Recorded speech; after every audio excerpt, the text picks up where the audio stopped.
so fucking cheap. And then look at this, okay? I look at the ingredients, okay? Long grain rice, ferric phosphate, iron, niacin, I can't even fucking pronounce half of this shit, man. Thiamine monocitrate, folic acid. You don't need any of this shit.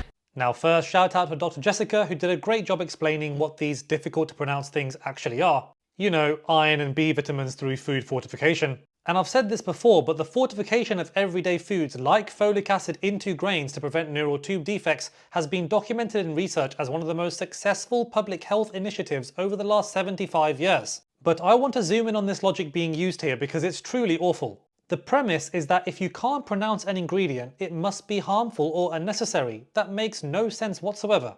People have different literacy levels, different education, different exposure to scientific terms. And from the National Literacy Institute, seeing as though 54% of American adults cannot read to the level of an 11-year-old, there are going to be lots of ingredients that many people can't pronounce. Your ability to pronounce an ingredient has precisely nothing to do with what that substance does in the body. Take two people for example, one that can pronounce niacin, let's call this person Dr. Itz, and one that says niacin, let's call them fear-mongering muppet. Does niacin magically become healthy for me but toxic for the fear-mongering muppet? Of course not, the chemical doesn't care about your pronunciation.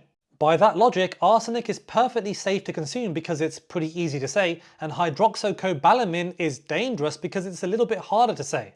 And here's the irony, many of the same people screaming about toxic chemicals in our food will happily take a multivitamin containing iron, niacin, thiamine, folic acid, the same stuff just in a pill instead of rice. So no, if you can't pronounce it, it's not a health argument, it's not evidence, it's not science. So if you can't pronounce niacin, then perhaps you should have spent more time listening in school than you have done scrolling on TikTok. Class is missed.